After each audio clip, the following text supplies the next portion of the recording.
What's up? Hood baby, hood baby. Make all the girls go crazy, go crazy. Go stupid. You smart like an A+ student.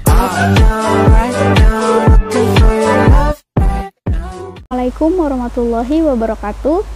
Apa kabar anak-anak? Semoga kita semua diberi kesehatan oleh Allah Subhanahu wa taala. Hari ini kita akan belajar PPKN di kelas 8 bab 3, yaitu mengenai tata urutan peraturan perundang-undangan nasional.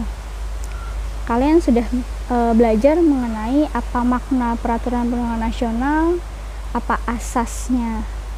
Dan sekarang kita akan belajar mengenai tata urutannya atau hierarkinya. Karena seperti yang kalian tahu bahwa peraturan di negara kita itu sangat banyak. Nah, peraturan itu kalian harus tahu ada apa aja peraturannya dan siapa yang membuatnya. Ternyata di Indonesia ini sesuai dengan pasal 7 Undang-Undang Nomor 12 Tahun 2011 ada 7 peraturan perundangan nasional, di mana 7 peraturan ini mempunyai tingkatan dari yang tertinggi sampai yang terendah. Jadi di sini ada kata-kata hierarki. Hierarki itu urutan, di mana urutan ini tidak dapat diubah.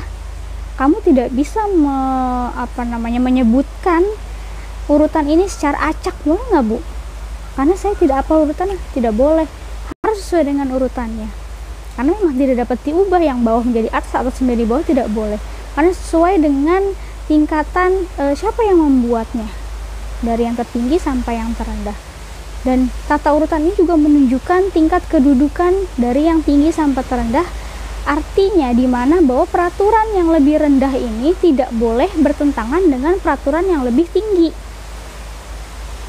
Karena jika bertentangan, maka peraturan tersebut akan batal secara hukum atau tidak dapat digunakan. Misalnya Ibu ambil contoh, peraturan yang lebih rendah itu peraturan dibuat oleh bupati, wali kota, gubernur, misalnya mengenai pajak.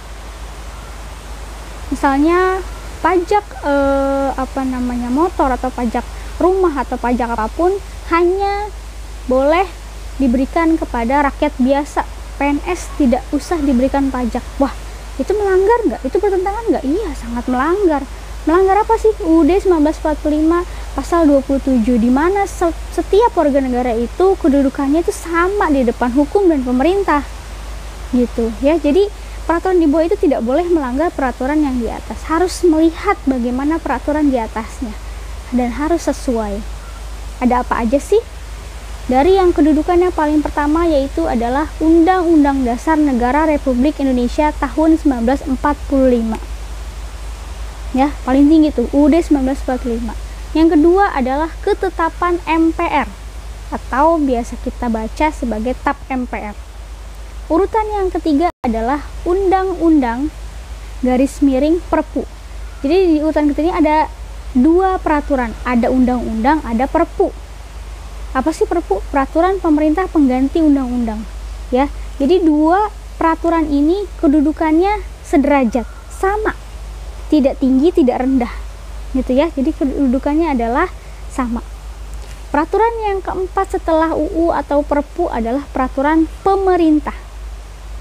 Peraturan yang kelima adalah peraturan presiden atau perpres. Yang keenam adalah peraturan daerah provinsi atau kita singkat Perda provinsi. Dan yang terakhir atau yang ketujuh peraturannya adalah Perda yang dibuat oleh bupati dan wali kota, yaitu Perda kabupaten dan Perda kota. Ya, jadi di sini 7 peraturan yang harus kamu hafalkan sesuai dengan urutannya atau dengan hierarkinya. Ibu ulangi ya, UUD 1945, TAP MPR, undang-undang atau perpu, peraturan pemerintah, peraturan presiden, Perda provinsi, dan Perda kota atau Perda kabupaten. Biar kalian semakin jelas, mari kita bahas satu soal yang ada di dalam buku PR kalian, halaman 120.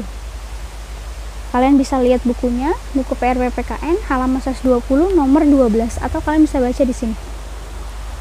Di sini soalnya berbunyi, peraturan perundang-undangan yang berada satu tingkat di atas Perda provinsi.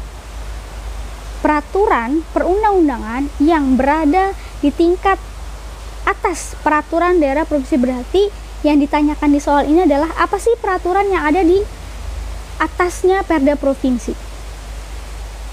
Ya, Perda provinsi itu menduduki urutan ke-6. Berarti ditanya adalah urutan ke-5. Sebelum Perda provinsi itu ada peraturan apa? A. Undang-undang, B. Peraturan pemerintah, C. Peraturan presiden, dan D. Perda daerah, kabupaten atau kota. Coba kita sebutkan lagi. Yang ditanya adalah di atas Perda provinsi, ya, urutan ke-5.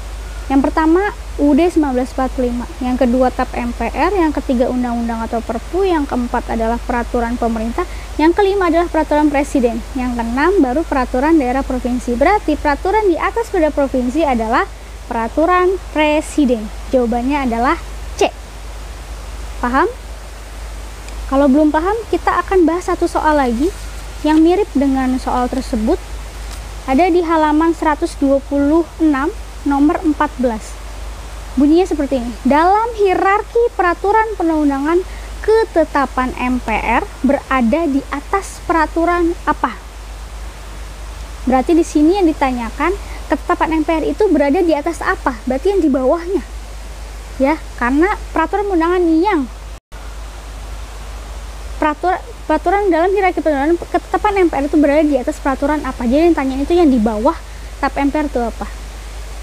Yang pertama UUD 1945, yang kedua TAP MPR, yang ketiga adalah undang-undang atau Perpu. Berarti peraturan yang berada di bawah ketetapan MPR adalah undang-undang. Berarti jawabannya adalah yang C, ya, undang-undang. Oke, sampai sini mengerti? Jadi kalian harus paham dan harus hafal mengenai hierarki, tata urutan dari 1 sampai 7 peraturan perundang-undangan nasional. Sekali lagi, Ibu akan sebutkan. Yang pertama adalah UUD 1945, yang kedua adalah TAP MPR, yang ketiga adalah undang-undang atau Perpu, yang keempat adalah peraturan pemerintah, yang kelima peraturan presiden, yang keenam peraturan daerah provinsi, dan yang ketujuh peraturan daerah, kabupaten atau kota. Oke, sekian untuk hari ini. Terima kasih. Wassalamualaikum warahmatullahi wabarakatuh.